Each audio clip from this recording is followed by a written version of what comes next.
Okay, so now I'm going to show you how to print your glue prints. So if you drew your word or your name backwards and then you drew over it with the glue, the white glue, and it has dried, you now have a glue plate.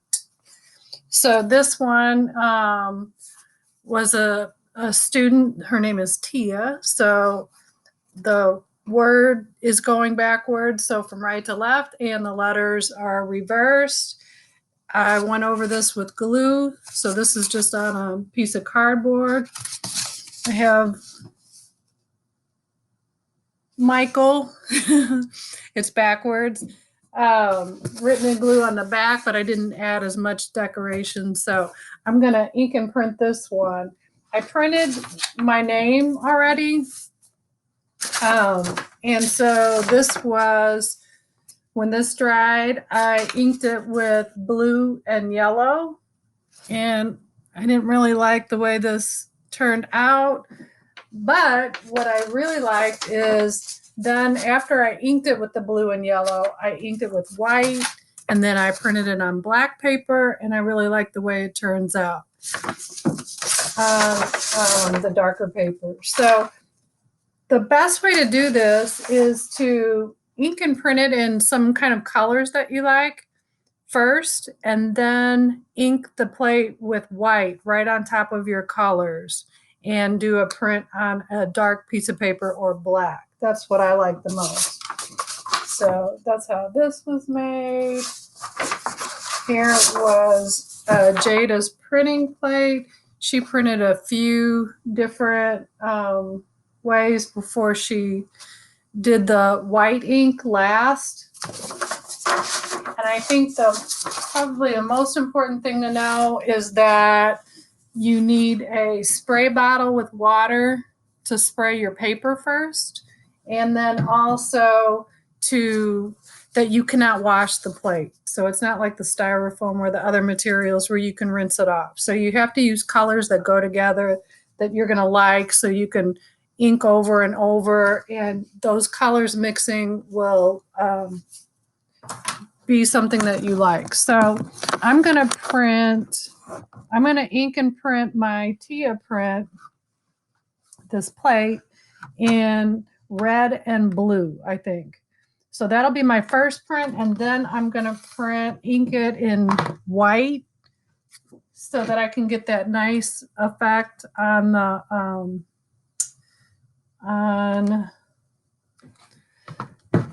dark paper or the black paper. So you want to roll this out evenly. So if you remember, this is super thick, this red that I have, so I didn't want too much on there. So I just set it and get a glob of ink, and then I'm going to roll this ink out super evenly. So just in a little area beneath your blob of ink, so about 4 or 6 inches, this little band is where I'm going to even out my ink.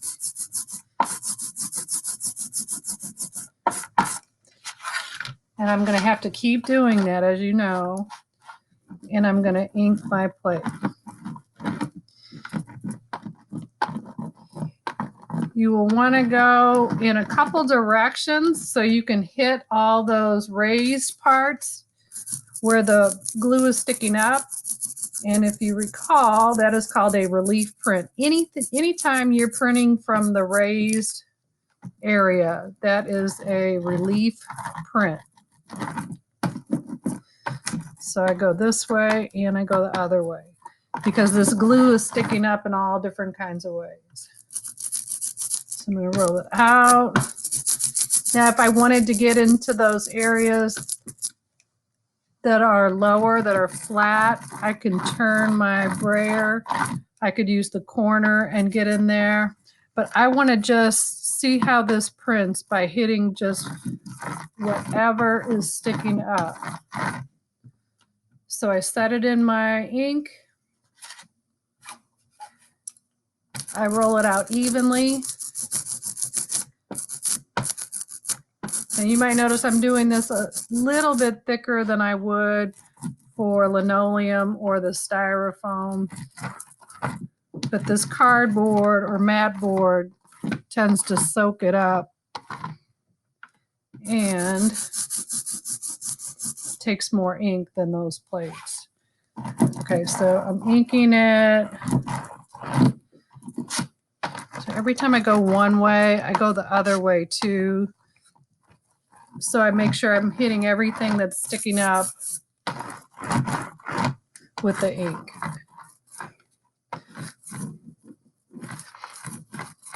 Okay, so I said I was going to do red and blue. So I'm actually going to just add some blue maybe to the letters so that they're a little different.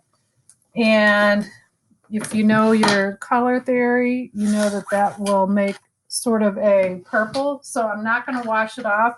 I could kind of wipe it off if I wanted a little bit.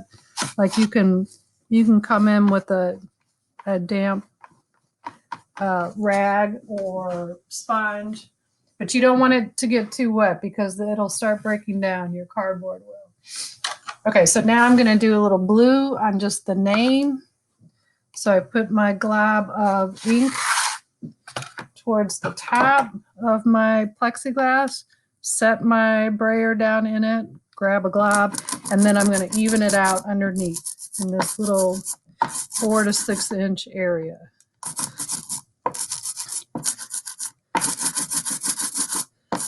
So if I go both ways, I get my brayer covered nicely. And then I'm going to ink my plate. And like I said, I'm going to try to just hit the letters the most, just so it will kind of stand out from the back.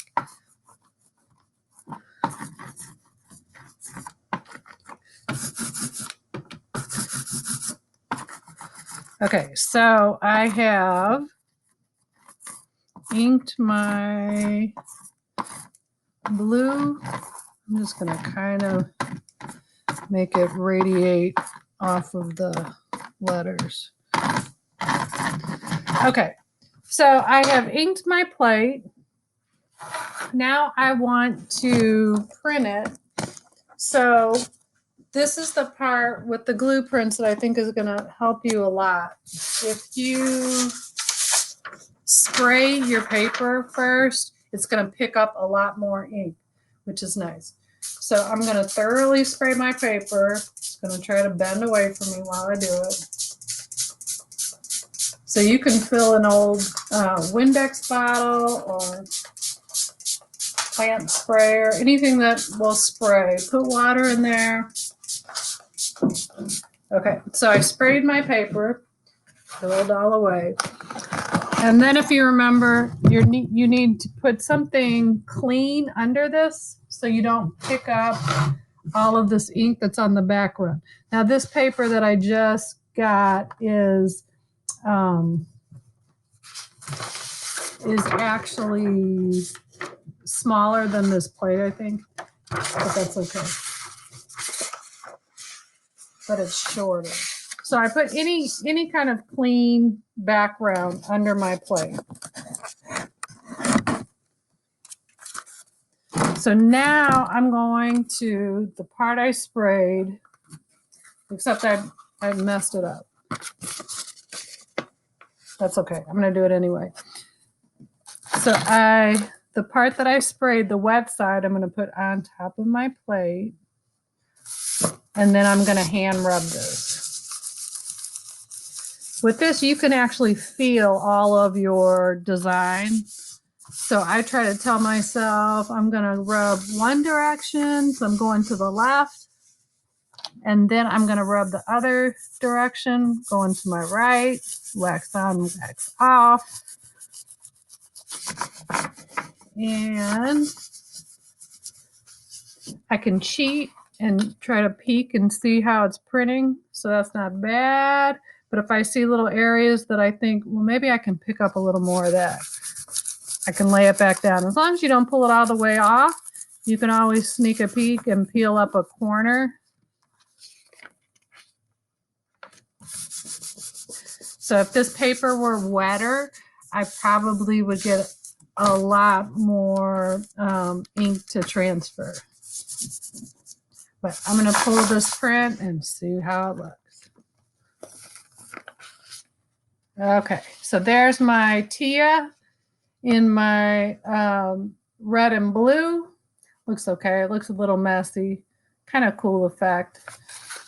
Okay, but now I'm going to do the part that I like doing the most, which is I'm going to ink this with white ink. Remember, you cannot wash it off because it's just cardboard or mat board. So you would rinse off your plexiglass. Save time. I'm just going to get another piece. You're going to rinse off your brayer. So I'm going to put it in my container of water. I'm going to get my old towel. I'm going to clean my brayer off. You're going to rinse off your plexiglass, your ink tray, and then we're going to do white. I think that's going to be so cool. Okay, so I'm going to grab my white ink. I'm putting that on my plexiglass. I'm going to set my brayer in it, grab a glob of it, roll it out underneath to get it even.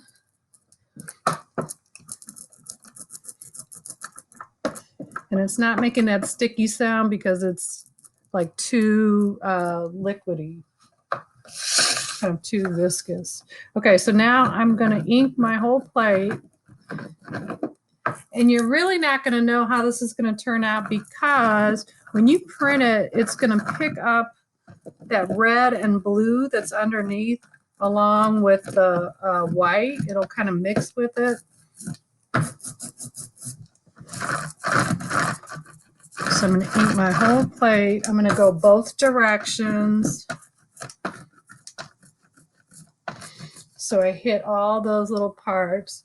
Remember, you set your brayer down in the ink, grab a glob, and then roll it out underneath to get it even. And I'm going to ink my plate one direction.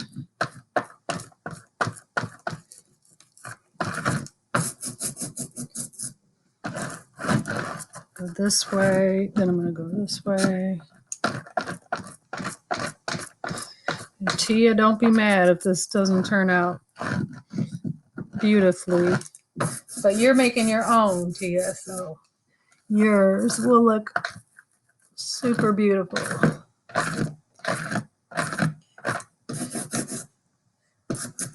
Okay, I'm just gonna give it one last inking. I like the edges to be inked well because then it makes kind of like a frame on your paper. Okay, so I have inked my plate. I need to put my plate on a clean background. So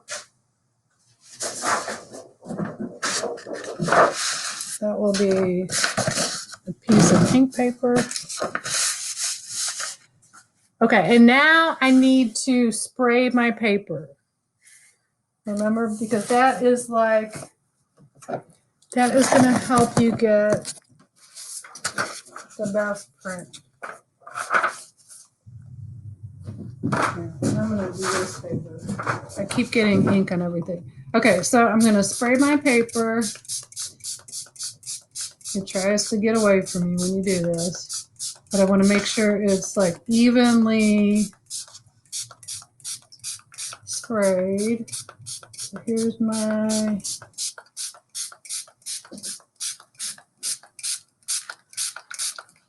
paper. And then I'm going to lay that sprayed side down right on top of my plate. So this is the wet side, and that goes right on my ink. I set it down. I want it to stick. Okay, then I go one direction. So I tell myself, okay, I'm going to the left, and you can feel your design. Going to the left, going to the left. Now I'm going to go the other way.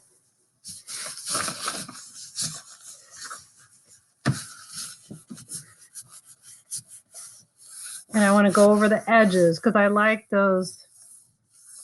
I like it to make like a little frame. Okay, I'm going to sneak a peek. Yes. Look how cool that looks. I love the way it looks with when the white picks up the colors and it's printed on black. Okay, so here we go. I'm gonna pull this print. And voila. So Tia, I hope you like this better. Now you can make more prints. You could keep inking this and printing it different kinds of ways. You just can't rinse it off. So think about colors that go together. If you have red, yellow, and blue, eventually that's just going to turn to a weird kind of purpley brown. But if you have red and yellow and white, you can keep making different combinations of those. If you have red and blue and white, you can keep making combinations of those, and those will look really cool. You can let this plate dry and you can re-ink it later. You can also spray a piece of paper even when it's dry and pull a print from it that way. So like I like the way this looks, but I might go in and actually ink the letters one kind of color and the background a different color, whatever. But so for this project, I only need one really cool print. So you have to figure out how you want to do that. But I recommend doing color first, pulling a print, and then doing white ink and print on black paper. And make sure you spray your paper. Okay? That's it.